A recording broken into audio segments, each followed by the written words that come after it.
Good morning, everyone. For Telesur, I'm Cody Weddle in Caracas, Venezuela. We start off in Venezuela, where President Nicolas Maduro has released shocking new information on the assassination of Congressman Robert Serra. According to the president, the murder of Serra was politically motivated and part of a paramilitary network with links to former Colombian President Álvaro Uribe. Maduro released surveillance footage recovered from the night of the murder. According to the information gathered by authorities, Serra was killed by an 8-man gang. 2 of those implicated have already been captured. And in another important revelation, President Maduro says that the same group of men had plotted to kill National Assembly President Diosdado Cabello and Education Minister Héctor Rodríguez.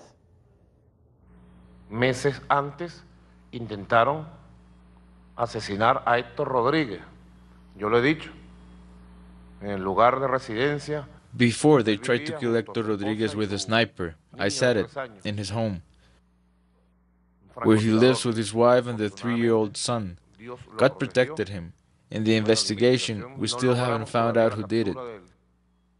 We kept the information prudently, and 2 days later they tried to kill Diosdado Cabello. On Saturday, the 4th of October, 3 days after they tried to murder Diosdado. Intentaron asesinar a Diosdado Cabello. El sábado 4 de octubre, 3 días después, el sábado 4 de octubre. A 48-hour student strike at some of Mexico's major public universities has demanded the safe return of 43 missing college students. They were last seen after being detained by police. Students are criticizing the authorities for what they say is a slow and ineffective investigation. Here's our correspondent Clayton Kahn. In groups, they trickled in, thousands of striking university students, to receive a delegation from the Ayotzinapa Teachers Training College and to express their solidarity. Your pain is our pain, your indignation is ours, and your struggle is our struggle. The Ayotzinapa students arriving to the capital in various buses continue to demand the return alive, at whatever cost, of their 43 disappeared classmates. Parents, families, social organizations, and those of us who are high profile have received many threats, but we will not stop the actions we have decided to take. President Enrique Peña Nieto has come out a second day to express that the state will do all that it can to clarify the case and to reassure that justice is served. These crimes, as I have said before, will not go unpunished. This is a combined effort by all levels of the Mexican state that clearly sees in all of this a sign to get to the bottom and to fully combat impunity. However, thousands of citizens, students, and social organizations express their doubt. They protest in front of the Attorney General's office, calling the state ultimately responsible for the crime in Guerrero.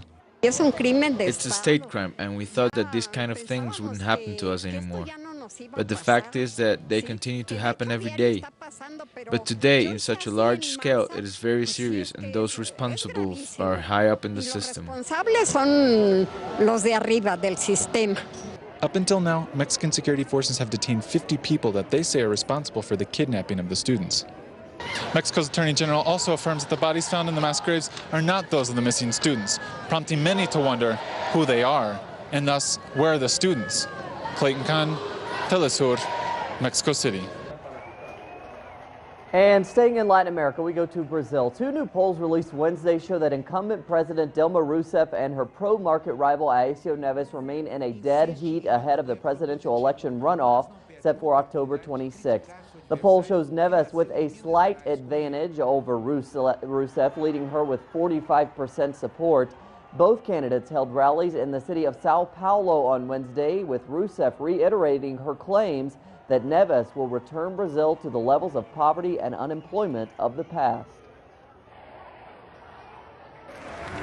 And to Uruguay, where voters there will also take to the polls for presidential elections in 2 weeks. Tabaré Vázquez from the party of current President Pepe Mujica is leading in the latest polls with 41% support.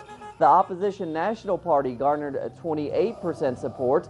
Although Vázquez has a significant lead, the numbers suggest that the race will go into a second-round runoff that will take place at the end of November.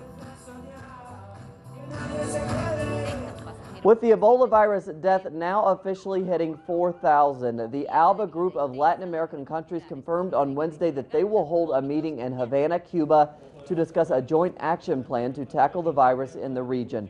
The security measures will be discussed by health ministers of all 12 ALBA countries on October 20th. The countries hope that these measures will prevent the spread of the virus.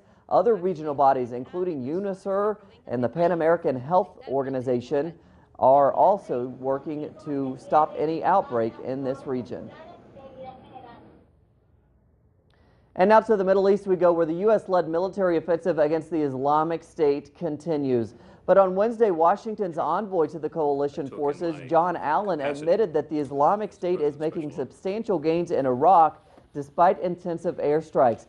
Allen says it will take time to build up forces capable of defeating ISIS.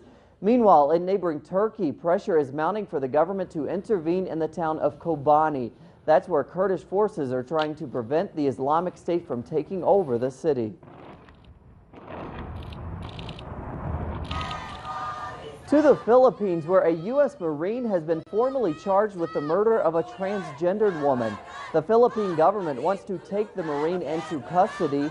The Pentagon says it's working with local law enforcement officials, but has not said if it will hand over the soldier. Philippine lawmakers have called for a public debate on the country's current military pacts with the United States and the repercussions. And in the United States, a new poll shows that 77% of U.S. citizens are worried about the country's economic development. The same poll also reveals that only 1 in 5 people believe that they are doing better now than when President Barack Obama first came into office. Such figures give hope to Republicans who aim to retake the majority in the Senate in the November elections. And we end today with a look at one of the world's most iconic symbols, London's red phone boxes, which have turned green. With the growth of the cell phone, the traditional call box had fallen out of use, but now they are being converted into solar-powered charging stations for mobile phones. The bright green solar box gives passers-by a free way to charge up using solar panels. There's plans to turn more of the city's 8,000 phone boxes into similar charging stations. We have plenty more on those stories and others at our website, telesurtv.net/English. For Telesur English, I'm Cody Weddle. I hope you have a great Thursday.